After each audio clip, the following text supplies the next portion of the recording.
Hi, I'm Suzanne. And I'm Annie. And we have 111 years of experience. And on today's episode, we're talking about anxiety and compulsion and rituals and autism. When I say mine, I mean my daughter, when she was middle school, 14, I think, is like the beginning of when this type of anxiety can show itself.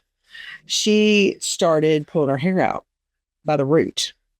And I didn't know that's what was going on. She had one little patch in the back of her head a little bit.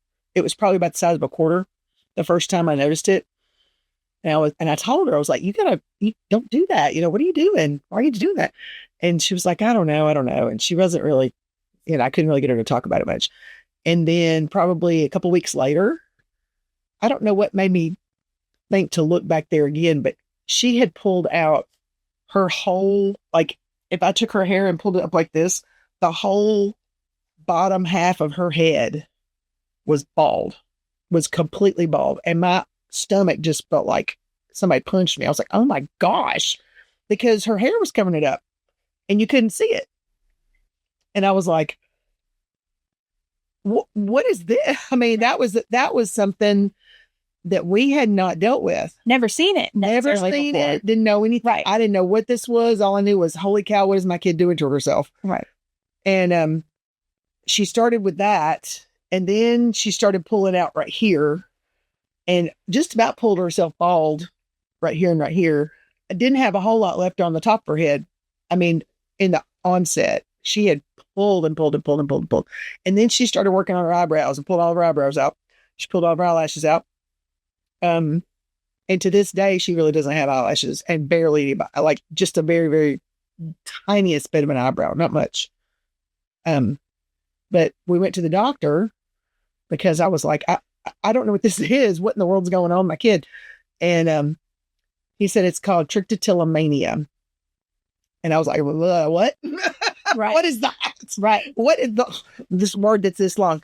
And he said it's in the same family, because our doctor is amazing. He knows a lot of things. He said it's in the same family as biting your fingernails, which I was like, I bite my fingernails. I mean, they're in pretty good shape right now, but a lot of times they're not. He said it's an OCD thing, and that it is not something that she will ever get over. He said its onset is usually, if they're going to get it, it's about 14. Like 12 to 14. And I was like, and she's 14. So, he said, I can give her, a Wellbutrin or something like that to kind of curb the compulsion. I was like, what's the word? The compulsion to want to pull her hair out. So we have given her a lot of different, not strands, but like a lot of different strengths of that kind of a medicine to see if we could get her to slow down, just slow it down, because he said there's no way you're going to ever stop it. You're going to go through waves of, it's going to be worse, and another time better. It's going to seem like it's going away, and maybe things are getting better, and then something will happen, and because it's basically related to like an obsessive compulsive disorder. It's in that family. Yep, I think. Yep. Also, it is something that a lot of typical people deal with. Like, it's not necessarily related to the autism. I think it just kind of happened at the same time. But right. Hers was an extreme case, though, because she doesn't have a whole lot of hair right here at all. Today, she doesn't. And that's been, years. I mean, she's 26. Yeah. Now. So 12 years. Yeah. That you guys have been dealing with that.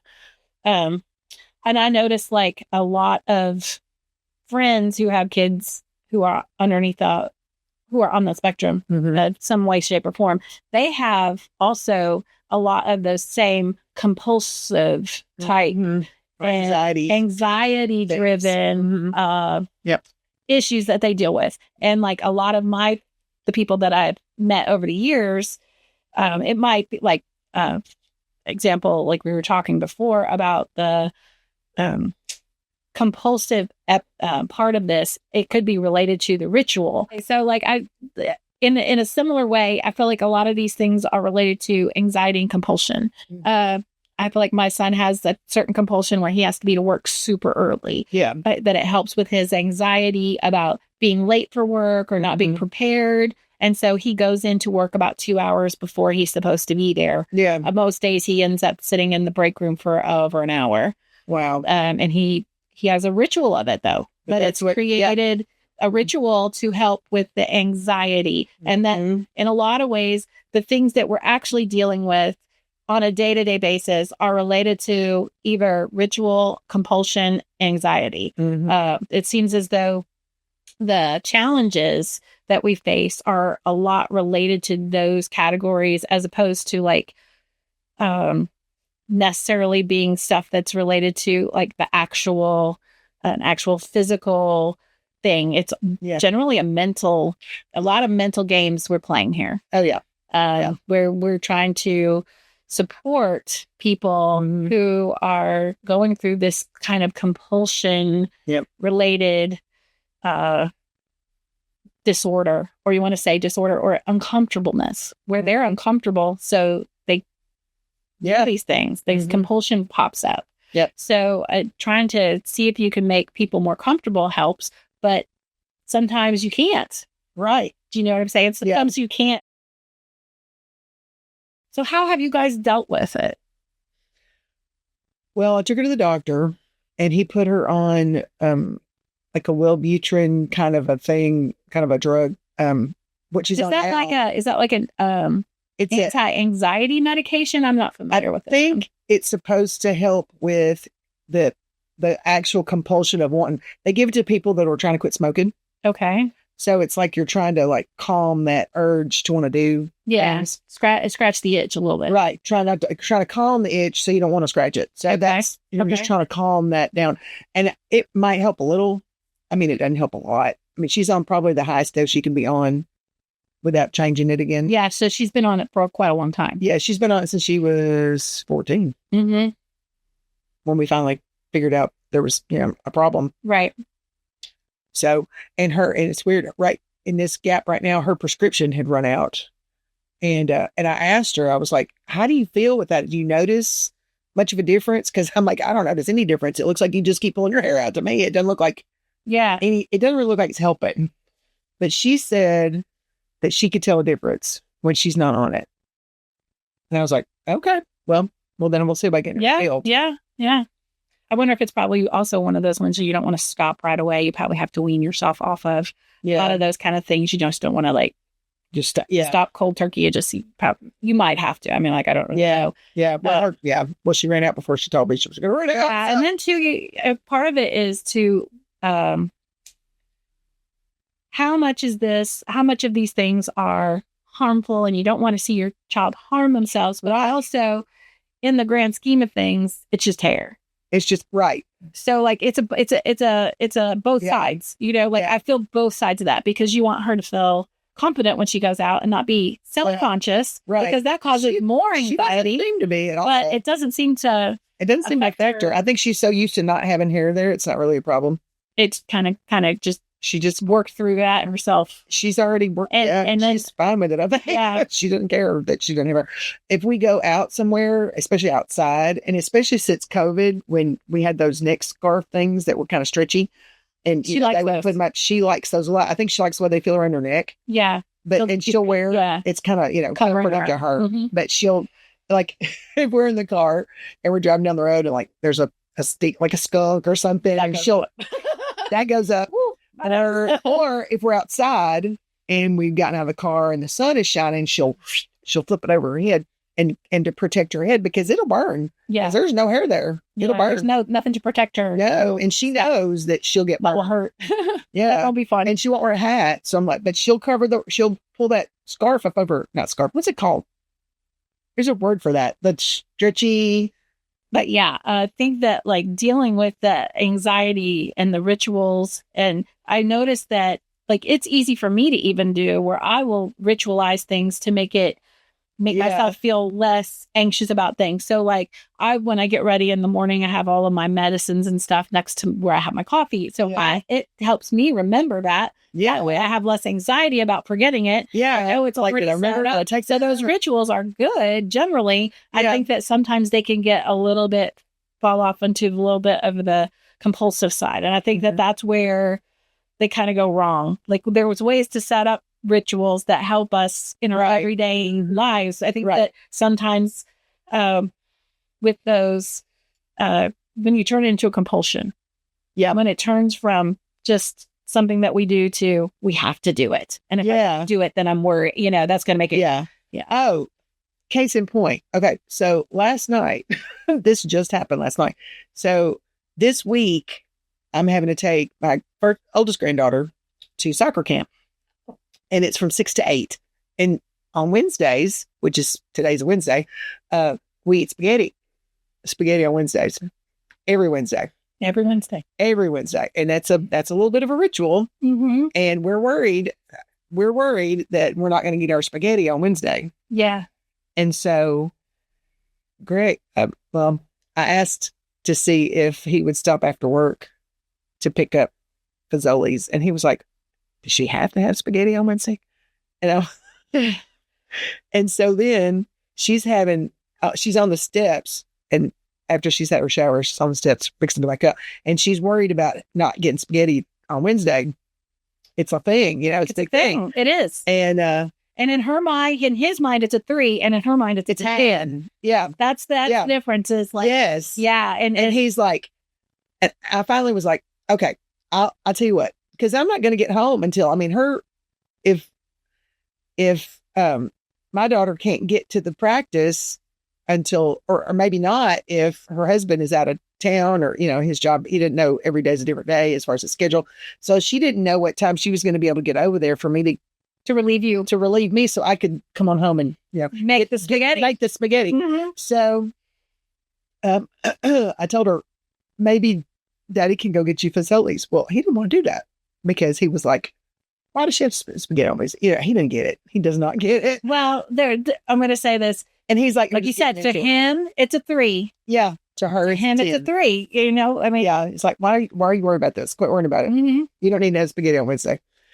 But I finally just told her, I'll go to Fazoli's, but it's going to be really late. It's going to be late when I get. And then she was completely fine with that. But because that's what we do on Wednesday. Because that's what we do on Wednesday. That's how we survive this life. But he was like, you're giving in to her just like, and there is, there is that line of what is it worth? What am I going to put my foot down on? And what do I say? Which battles are we going to fight? Yeah. Which one are you going to say, this is your compulsion and I can't help you with that. I'm not going to help you with that compulsion. And then there's also ones that you say, it seems like such a small thing to ask for spaghetti on a Wednesday night. I know. I'll be happy to go through the drive-thru and get some spaghetti if that's really what it's going to take. Yeah. I get that because we fight those battles within ourselves all the time. I really do feel like I can't drive by a Starbucks and not want a nice coffee. It is ingrained, but I do it, sometimes I have to tell myself, you don't need that. You really don't need that. Really good. Although we had this. Yeah. But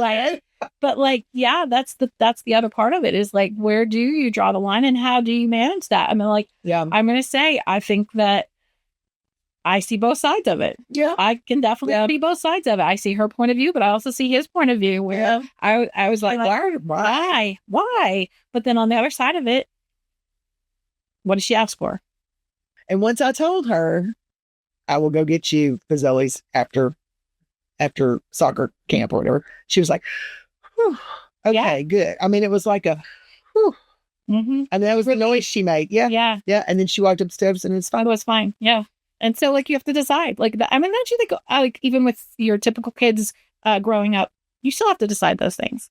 Yeah. What is it worth? How much am I going to feed into this? How much am I not going to feed into this? Yeah. Where is that line at? Where do I want to say? I feel like the line moves. And it does. It does. I think that the goalposts definitely move, but also I always look at it too, this is what I can do today. If I couldn't do it, if I really couldn't do it. If I really couldn't do it, I'd say, look, I can't. I can't. I just can't. And she'd just have to be okay with it. And she just had to throw a fit and it'd be okay. What does she have in her life? Not a lot. Yeah. Yeah. Yeah. Not really. No. I know. And so when they actually want to do something, I get pretty excited. I'm going to say, I feel included. I love it. Basically, it's Wednesday is spaghetti and Friday is Little Caesars pizza. Yeah. And I'm going to say that a lot of autistic parents are like, yeah, and Tuesday's chicken nuggets. You know what I'm saying? Or every day is chicken nuggets, depending on what part of this you're going to. Yeah. I mean, because we went. It used to be Monday was pizza and Tuesday was macaroni and cheese, but she's kind of wavered from that a little bit. Sometimes Tuesday is pizza. Yeah. But the menu really helped him. Like, as we would make out the menu and he would see the menu, he still looks at the menu. Oh, we're having breakfast for supper. So we're going to have pancakes and sausage and eggs. Yeah. I know that. I know what that's going to be. Yeah. You know, like, but just having it all spelled out for him lets him be a little more, he doesn't necessarily have to have it on the day. Like, it doesn't have to be Wednesday as this day because his schedule at work is. That's true. It's off and on. Well, and she says, like on Friday, when I heard her say, we were in the car and she said, at least we'll have a Little Caesars pizza on Friday. And then she said, under her breath, unless something changes. I like that she's at least grown that much. Yes. Right? Yes. So that's like a huge positive step in the right direction. Because she knows things change. We have talked about it. We have talked about it. And it can't always control things. I really think that, like, when it comes right down to it, I kind of look at it from like harmful versus hurtful. Like, you know, is this really going to hurt your feelings or is this really going to put you in danger? Kind of look at that, you know, like, are you really, is this going to like take your life or is this just going to make you mad? Well, okay, I kind of look at that too. But like, it just depends. I think like in each situation, well, how much time do I have to spend on it? And how much energy do I want to put into this? Or how much am I willing to bend? Yeah. It's like every relationship, I'm sure, you know, we all kind of go through that. Yeah. But I was going to say the other thing about anxiety is that it shows up in all of us. I think that we're all, well, what I didn't realize, we're anxious creatures. Yeah. What I didn't realize is that like fingernail biting and picking your skin on your fingers and stuff like that, that's under that blanket of restricted telemania is like an extreme. That's under the same blanket. And I didn't know that. And I was like, I bite my fingernails and I pick at my skin on my fingers and that's it. Or like, apparently that's a compulsion that I didn't know I had. Yeah. I've noticed like I have a tendency to like mess with stuff. Like I'll have an earring on and I'll just play with the earring. And I don't even know that I've done it. Yeah. Like, but I'll pull on it and I'll see. I can sit here and just like sit here and pick him up. Yeah. I think that it's like very, and I'm more aware of it now. But it's under that same umbrella. It's like, but hers is just like the far end. Hers is like all the way over. Yeah. I think the other thing I was going to say was that we're trying to support them on their journey, that this is their journey and that the things that they are going to need support on aren't necessarily things that we are comfortable with. But sometimes being a little bit of discomfort on our part can make them much more comfortable. Yeah. So like, it's like go back to like, I feel like support staff. I'm support staff. And in my journey, I've learned that, okay, I am not the star of the show. I am the support staff. I'm the one who holds the light, not the one who gets the light shine enough. Yeah. And so I'm pretty comfortable with trying to just take it as it goes. Right. And nothing else to having a special needs kid, period. You really do learn how to like flow. On a dime, you got to flow this way and this way. Pivot, you know. Yes. You know, you learn, okay, well, that's not going to work. Let's try something else. We got to go this way. You're not going to worry about that. Sometimes you got to pivot, you know. Sometimes it's just not working and you just got to pick the ball and like let it. Yeah. You could be teaching something, teaching a lesson and it's going. Sure. For sure. And so you're like, okay, we're not going to do this anymore. We're going to try something else. And you have to change on our dime. Okay.